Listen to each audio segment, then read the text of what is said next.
Yop, salut tout le monde, c'est Andy. Aujourd'hui, on se retrouve pour un débrief du Grand Prix d'Australie 2023, troisième manche de cette saison. Alors, ça va être un débrief assez particulier parce que je vais pousser un coup de gueule. C'est compliqué de débriefer en fait un Grand Prix où tout s'est joué sur 2 tours. Euh, Sinon, il va falloir parler du doublé dans les points de McLaren, de la belle course de Zhou. Mais non, donc on va pas faire ça. Je vais quand même faire un mini debrief à la fin avec mes 3 déceptions, mes 3 points positifs de ce Grand Prix. Mais surtout, voilà, je vais pousser un coup de gueule sur tout ce qui est pénalité, safety car, red flag, ok. Mais sinon, Grand Prix d'Australie, moi, c'est un circuit que j'aimais bien, surtout son ancien tracé. Je suis pas fan de la double zone de DRS et la disparition de la chicane. C'est trop facile, je trouve. Ça commençait bien, les séances qualificatives étaient assez cool à suivre, avec Perez qui se loupe, une nouvelle hiérarchie cette fois-ci avec Mercedes qui est costaud, contrairement enfin, en Arabie Saoudite ils étaient costauds, mais tu avais Leclerc qui était devant eux et Alonso, et là c'était l'inverse. Donc ça c'est cool, franchement en ce début de saison, ça c'est assez cool de voir qu'à chaque Grand Prix on peut avoir une hiérarchie différente. Red Bull est hors du lot. Mais bon, je parle de Mercedes, Alpine, Ferrari, Aston Martin. Ça, c'était cool. Très belle performance de Albon, qui est 8ème sur la grille de départ, juste derrière Leclerc. Et le départ est sympa. Tu as les 2 Mercedes devant la Red Bull de Verstappen. Donc tu te dis, tu vas assister à un super Grand Prix. Et ben non. Et ben non, à cause de toutes ces décisions de la FIA. On va aller direct sur les pénalités. Parce que sinon la vidéo va durer 30 minutes. Moi, ce que je comprends pas, c'est la pénalité de Sainz. Alors, je suis fan de Ferrari. Je trouve que, en fait, je la comprends. Mais si tu pénalises Sainz, il faut aussi pénaliser les autres. Donc, par exemple, là, Carlos Sainz est pénalisé pour avoir été Fernando Alonso. Ok. Mais au final, le tour où il se cogne, en fait, n'est pas pris en compte. Du coup, Alonso récupère sa 3e place. Donc, pourquoi pénaliser Sainz pour un tour qui au final ne va pas être pris en charge. Donc c'est pour ça que je trouve ça hyper sévère, d'autant plus que c'était bon, la conduite est dangereuse. C'est pour ça que je comprends en fait, parce que c'est un peu une attaque kamikaze. C'est pas de la faute des pilotes, hein, parce que les voitures, voilà, au bout de je ne sais combien d'heures de course, les voitures ne sont plus les mêmes, les pneus sont froids ou les freins sont froids, ce que tu veux. Donc je vais pas blâmer les pilotes, hein, même Gasly et tout que dont je vais parler après.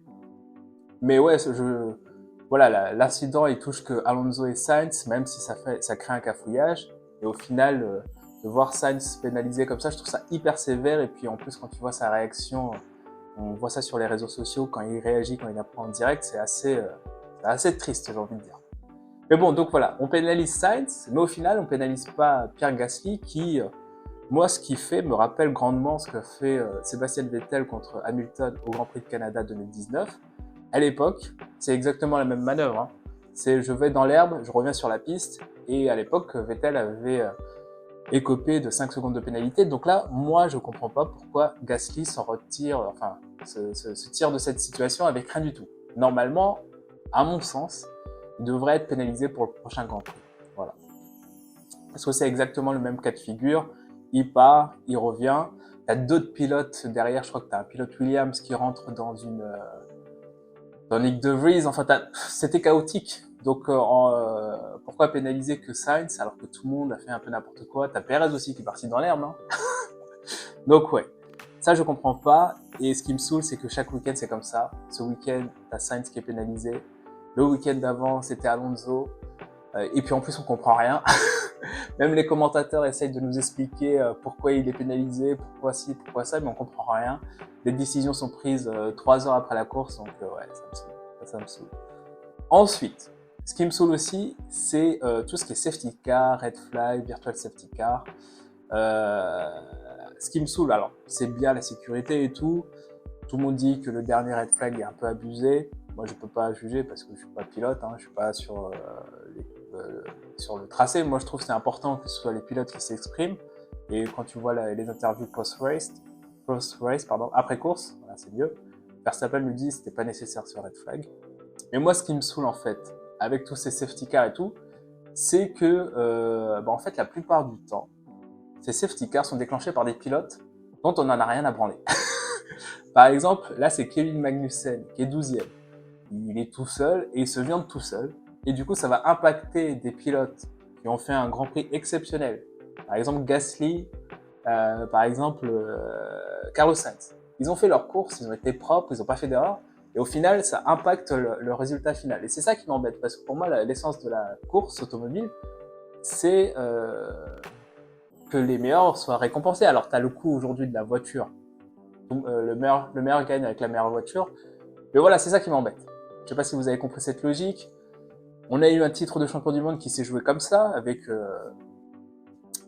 Latifi qui tape à Abu Dhabi et du coup qui offre le titre à Verstappen parce que c'est lui qui crée la safety car.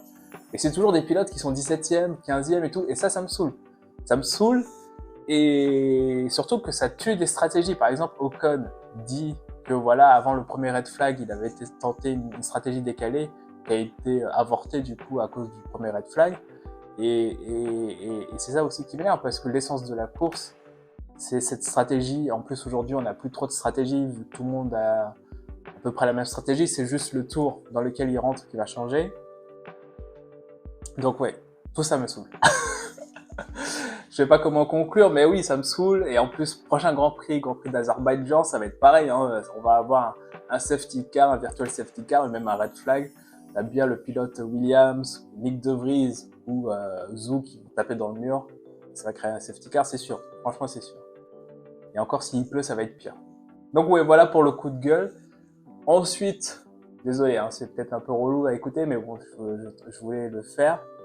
Ensuite, du coup, mes 3 déceptions, c'est George Russell, qui a fait vraiment une course exceptionnelle, qui méritait de marquer des gros points. Ce qu'il fait, c'est hyper costaud. Aller chercher Verstappen comme ça, ça montre qu'il avait envie, quoi. Et même Verstappen, enfin les Red Bull sont hyper prudentes sur les départs. Je sais pas si vous avez remarqué ça, mais en fait, ils se disent, qu'ils ont une voiture tellement au-dessus que voilà. Le premier truc, c'est de pas s'accrocher, et puis dans 3 tours, t'as le DRS, donc pourquoi se prendre la tête, quoi. Mais ouais, Russell, Hamilton en tête, ça c'était top. Très dégoûté pour Russell. Alors j'ai pas trop compris pourquoi ils sont rentrés dans les stands. Sur le coup, j'étais surpris. Après, avec le recul, je me dis bon, pourquoi pas laisser Hamilton devant et Russell derrière. Mais bon, au final, on saura pas vu qu'il a abandonné. Pareil pour Carlos Sainz, qui a fait un week-end exceptionnel. En qualif, il est devant Leclerc, même si Leclerc dit qu'il attendait la pluie, qu'il a été gêné par Sainz et tout. Il fait des dépassements de ouf. Il est P4, juste derrière Alonso, avant le dernier drapeau rouge. Ça, j'étais hyper déçu. Alors, parlons même pas de Leclerc. Hein. Leclerc, c'était un peu n'importe quoi. Et la dernière déception, c'est Pierre Gasly. Pierre Gasly, qui fait un super Grand Prix, qui aurait pu terminer P5 et ça aurait pu faire un superbe Grand Prix avec 5 pilotes différents, enfin 5 pilotes d'écuries différentes aux 5 premières places. On aurait eu Red Bull, Mercedes, Aston Martin, Ferrari, Alpine, ça aurait été cool, tu vois. Mais bon, au final, ça s'est pas passé comme ça. Et du coup, dans les notes positives de ce Grand Prix, moi, ce que je retiens, c'est la très belle performance de Lewis Hamilton. Certes, il est derrière Russell en qualif et en course, mais au final, c'est lui qui marque des points. Et puis en plus, il n'est pas distancé, quoi. Il n'était pas à une demi-seconde de Russell. Donc ça, c'est costaud. Je retiens aussi Aston Martin qui fait le plein de points alors que tout le monde, quand je dis tout le monde, je mets Red Bull à part. Et je vois que tout le monde s'est un peu viandé. Mercedes ont perdu Russell, Ferrari ne marque pas de points, Alpine ne marque pas de points. Donc, très beau week-end, plein de points pour Aston Martin. Et la dernière note positive, ça va être McLaren, qui marque de gros points et qui même là font un hyper gros pas en avant. Là, je crois que Norris est devant Hülkenberg et devant Charles Leclerc, quoi.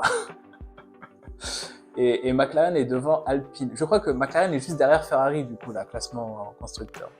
Donc voilà pour ce mini débrief. Et puis je vais m'arrêter là parce que je veux faire des vidéos de moins de 10 minutes. Prochain Grand Prix, Grand Prix d'Azerbaïdjan. Et je vous dis, ça va être pareil. Safety car, red flag, j'allais dire red car. Red flag et tout, ça c'est sûr. Peut-être pas le red flag, mais ça va être safety car, ça c'est sûr. Et pour terminer cette vidéo, je voulais faire aussi une petite dédicace à Joao Zarco. MotoGP, c'était magnifique. Sa remontée était hyper cool à regarder. Et puis je m'arrête là. Voilà. J'espère que cette vidéo vous a plu. Je vous dis à la prochaine. Ciao, peace.